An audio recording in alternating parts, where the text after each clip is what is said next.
देखें, आज हम जिस टॉपिक को पढ़ने वाले हैं वो होगा मध्य प्रदेश का सामान्य परिचय, मध्य प्रदेश की सामान्य जानकारी। सबसे पहली हेडिंग जो होगी वो होगी अन्य नाम। मध्य प्रदेश को पहले किन किन नामों से जाना जाता था और वर्तमान में किन किन नामों से जाना गया और किन ने कौन सा नाम दिया, तो हमें ये जानकारी होनी ही चाहिए। तो देखो, मध्य प्रदेश को पहले तो कहा जाता है हृदय प्रदेश। हृदय प्रदेश जो कहा था वो पंडित जवाहरलाल नेहरू के द्वारा नाम दिया गया था। नेक्स्ट कहा जाता है कोहिनूर प्रदेश। अगला कहा जाता है नदियों का मायका। अगला कहा जाता है टाइगर स्टेट। टाइगर स्टेट क्यों कहा जाता होगा? क्योंकि यहां पर बाघों की संख्या पूरे भारत में सबसे अधिक है। 526 बाघ के लगभग अभी वर्तमान में इनकी संख्या है। इसके पहले जो टाइगर स्टेट का दर्जा बदलता रहता है, पहले कर्नाटक हुआ करता था 2018 की रिपोर्ट के अनुसार, और उसके बाद मध्य प्रदेश आया। इसके बाद जनजाति प्रदेश। पूरे भारत में सबसे अधिक जनजाति यदि पूछी जाती है तो सबसे ज्यादा जनजाति मध्य प्रदेश में रहती है, इसलिए जनजाति प्रदेश भी कहा जाता है। अगला कहा जाता है मध्य भारत। भारत मध्य में, भारत के मध्य में स्थित है मध्य प्रदेश, इसलिए मध्य भारत कहा जाता है। और प्राचीन नाम जो था वो भी मध्य भारत था। अगला कहा जाता है लघु भारत। इसी को लघु भारत कहा जाता है। मध्य प्रदेश को ही पहले जिस नाम से जाना जाता था, मध्य प्रदेश नाम का कोई राज्य था ही नहीं, पहले राज्य नहीं हुआ करते थे अंग्रेजों के समय पर, तो उस समय पर मध्य प्रदेश को कहा जाता था सेंट्रल प्रोविंस एंड बरार नाम से। अगला, इसी को हिंदी में कह दो, सेंट्रल प्रोविंस को हिंदी में कहो तो आप कहोगे मध्य प्रांत या बरार। ये अन्य नाम हो जाते हैं मध्य प्रदेश के। अगली जो हमें जानकारी होनी चाहिए कि मध्य प्रदेश की अक्षांशीय व देशांतरीय स्थिति क्या है। हमें समझना होगा कि अक्षांशीय और देशांतर क्या होते हैं। तो ये हमने बनाया, ये हुआ पृथ्वी का नक्शा, या हम कह देते हैं, इसे कहते हैं ग्लोब, या पृथ्वी मान लेते हैं। ये हुआ पृथ्वी का ग्लोब। कुछ रेखाएं ऐसी खींची गई हैं पृथ्वी में, इन्हें कहा जाता है अक्षांश। ये रेखाएं, इन्हें कहा जाता है अक्षांशीय रेखाएं। और कुछ रेखाएं ऐसी खींची गई हैं ग्लोब में, तो इन रेखाओं को कहा जाता है देशांतरीय रेखाएं। बात समझना, इन रेखाओं को जो आड़ी खींची गई हैं इन्हें कहा जाता है अक्षांशीय रेखाएं। अक्षांशीय रेखाएं। और इन रेखाओं जो खड़ी रेखाएं होती हैं इन्हें कहा जाता है देशांतरीय रेखाएं।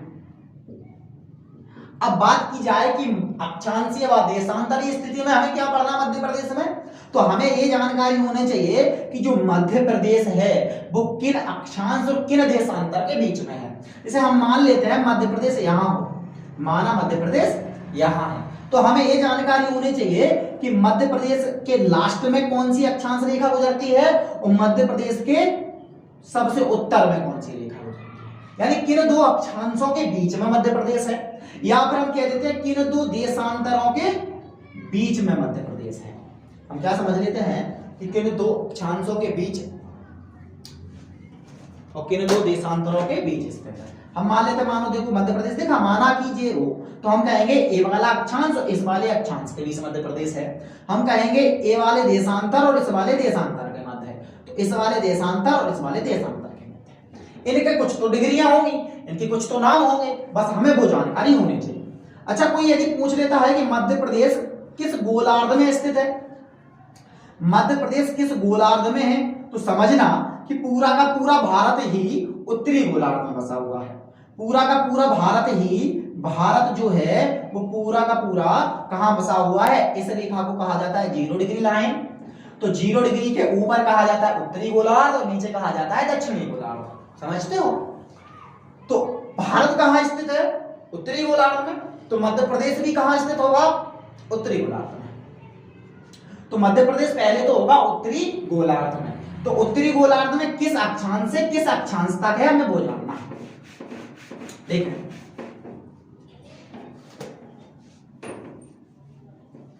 यदि मध्य प्रदेश की अक्षांशीय देशांतरीय स्थिति की बात की जाए तो जैसे हम मान लेते हैं छोटा सा मध्य प्रदेश, माना जे है, ये क्या है माना मध्य प्रदेश है। तो हमें ये जानकारी होनी चाहिए कि मध्य प्रदेश के लास्ट से कौन सी रेखा गुजरती है, कौन सी अक्षांश रेखा है, और मध्य प्रदेश के उत्तर से सबसे ऊपर कौन सी रेखा गुजरती है। यानी कि मध्य प्रदेश किन दो अक्षांशों के बीच में बसा हुआ है। तो इनका नाम है 21 डिग्री 6 मिनट, इसे मिनट कहा जाता है, आगे जाकर सेकंड हो जाते हैं। तो 21 डिग्री 6 मिनट से 26 डिग्री 30 मिनट तक। इसे पढ़ोगे कैसे? आपको ऐसे पढ़ना है कि मध्य प्रदेश की अक्षांशीय स्थिति, ये केवल अक्षांशीय स्थिति है, ये देशांतरीय नहीं है। ये कौन सी स्थिति है? अभी अक्षांशीय स्थिति। आपको सब हेडिंग बना लेनी है, अक्षांशीय स्थिति। अक्षांशीय स्थिति की बात करें तो 21 डिग्री 6 मिनट अक्षांशीय रेखा से 26 डिग्री 30 मिनट उत्तरी अक्षांश रेखा तक, ये दोनों ही उत्तरी में है, हाँ या ना? तो 21 डिग्री 6 से लेकर 26 डिग्री 30 तक। बात कर लेते हैं देशांतरीय स्थिति, बात कर लेते हैं देशांतरीय स्थिति की। तो हमें जानना है कि मध्य प्रदेश जो है वो यहां से कौन सी लाइन गुजरती है और यहां कौन सी लाइन गुजरती है। मतलब मध्य प्रदेश किन दो देशांतरों के बीच में स्थित है, किन दो देशांतरों के बीच में स्थित है।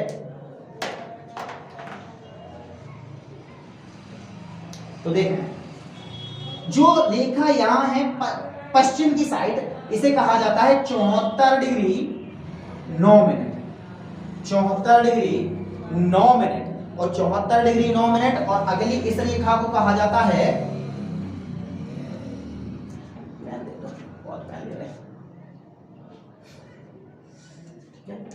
इस रेखा को कहा जाता है 82 डिग्री 48 मिनट। तो समझें कि अब बताओ मध्य प्रदेश की अक्षांशीय और देशांतरीय स्थिति क्या है। तो मध्य प्रदेश की यदि कोई अक्षांशीय स्थिति पूछता है तो 26 डिग्री 30 से लेकर 26 डिग्री 21 डिग्री 6 मिनट से लेकर 26 डिग्री 30 मिनट तक।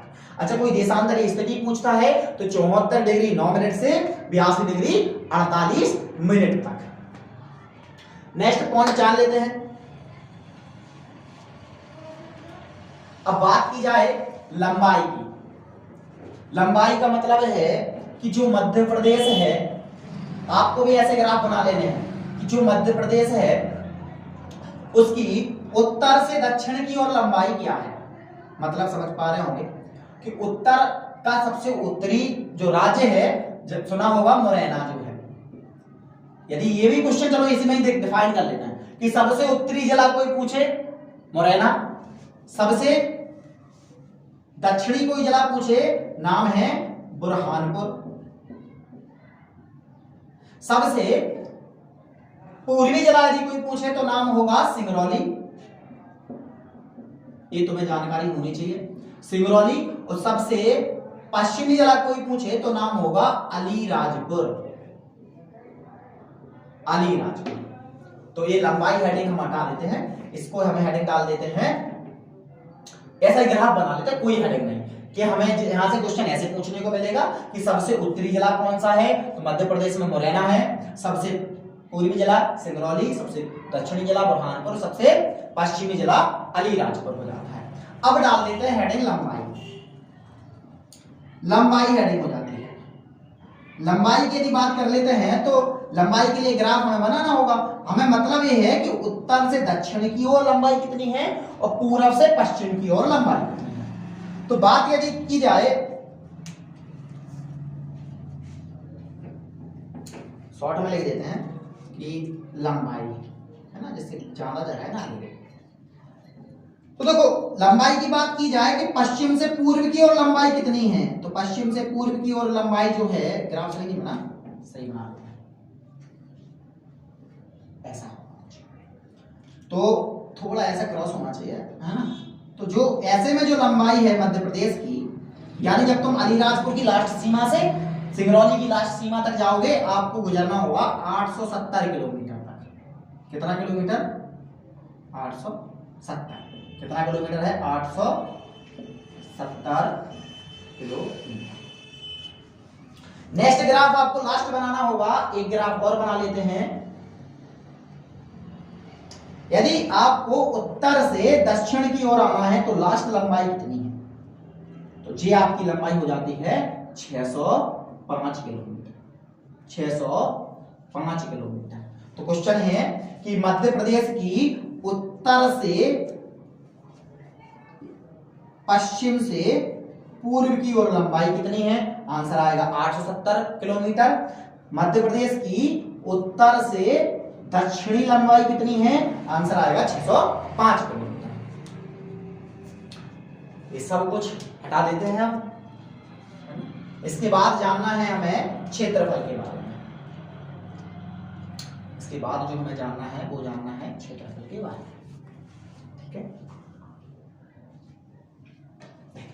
यदि क्षेत्रफल की बात कर दी जाए कि मध्य प्रदेश का क्षेत्रफल वर्तमान में कितना है और गठन जब मध्य प्रदेश का हुआ था तब कितना था, तो जब मध्य प्रदेश का गठन हुआ था 1956 में लिख लेना। 1956 में कोष्टक में लिख लेना गठन के समय। गठन के समय जो क्षेत्रफल था वो था 44, 34, 46 किलोमीटर स्क्वायर। कितना था? 44, 34, 46। सही दिख रहा ना? सही दिख रहा है ना? सही तो है। 44, 34, 46 किलोमीटर स्क्वायर। अच्छा, बात कर लेते हैं वर्तमान में। जब छत्तीसगढ़ अलग हो गया तो वर्तमान में कितना क्षेत्रफल है? आज कितना क्षेत्रफल है? तो आज जो है वो है 30, 82, 52। सही दिख रहा है ना? छोटी छोटी राइटिंग हो गई होगी। 30, 82, 52 किलोमीटर स्क्वायर। तो यहां से क्वेश्चन इतने सारे हो जाते हैं। बता मध्य प्रदेश की सामान्य जानकारी हमने इतनी सारी पढ़ ली कि नाम, अन्य नाम, इन नामों से जाना जाता है। अक्षांशीय स्थिति की बात कर लेते हैं स्पीड में कि 21 डिग्री 6 मिनट से लेकर 26 डिग्री 30 मिनट तक। देशांतरीय स्थिति बताओ 74 डिग्री 9 मिनट से 82 डिग्री 48 मिनट तक। यदि कोई और तुमसे बात कर लेता है क्षेत्रफल के बारे में तो आप कहोगे मध्य प्रदेश के गठन के पहले जो क्षेत्रफल था वो था 44, 34, 46 किलोमीटर स्क्वायर और वर्तमान में जो मध्य प्रदेश का क्षेत्रफल है वो कितना है? 30, 82, 52 किलोमीटर स्क्वायर। इसके बाद बताओ मध्य प्रदेश का सबसे उत्तरी जिला कौन सा है? आप कहोगे मुरैना। सबसे पूर्वी जिला कौन सा है? आपका आंसर होना चाहिए सिंगरौली। पश्चिमी जिला अलीराजपुर और दक्षिणी जिला बुरहानपुर। लंबाई की यदि बात कर लेते हैं तो पश्चिम से पूर्व की जो लंबाई है वो 870 किलोमीटर और उत्तर से दक्षिण की जो लंबाई है वो 605 किलोमीटर।